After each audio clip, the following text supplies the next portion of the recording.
پوری دنیا میں اذان علی اکبر پڑھی گئی، اور جو لوگ پورا سال اذان غور سے نہیں سنتے انہوں نے بھی اذان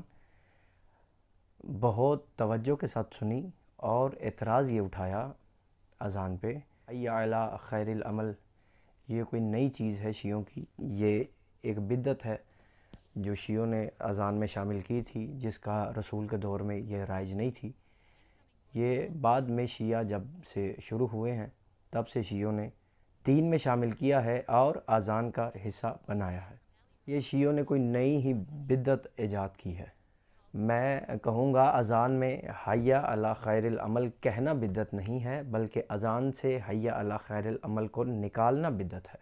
کتاب آپ کے سامنے کنز العمال فی سنن الاقوال والافعال، وہی کتاب میرے ہاتھ میں موجود، کتاب کنز العمال، صفحہ نمبر اس کتاب کا 551 ہے، 551۔ دوسری کتاب آپ کے سامنے موجود ہے سنن الکبریٰ علامہ بہقی کی کتاب آپ کے سامنے موجود، جس میں لفظ موجود ہے بھی اسناد صحیح عن عبداللہ ابن عمر انہ کان یؤذن حی علی خیر العمل احیانا وروی فیہا عن علی ابن الحسین علیہ الصلوۃ والسلام انہ قال هو الاذان الاول۔ روایت ہے کہ حضرت عبداللہ ابن عمر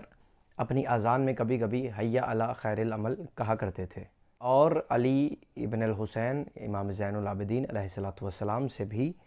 منقول ہے کہ انہوں نے فرمایا هو الاذان الاول، یعنی ابتدائی اذان ہی وہ ہے جس میں حی علی خیر العمل کہا جاتا ہے۔ دوسری کتاب میرے ہاتھ میں کنز العمال فی سنن الاقوال والافعال، اس کا صفحہ نمبر ہے 551، 551۔ روایت ہے حضرت بلال رضی اللہ تعالیٰ عنہ صبح کی اذان دیتے اور کہتے حی علی خیر العمل، بہترین عمل کی طرف آؤ۔ اذان میں حی علی خیر العمل پڑھنا بدعت نہیں ہے، بلکہ یہ وہی طریقہ ہے جو طریقہ اذان کا رسول اللہ صلی اللہ علیہ وآلہ وسلم نے اپنے اصحاب کو تعلیم دیا، اور یہ وہی طریقہ ہے جو نسل در نسل، کتاب در کتاب،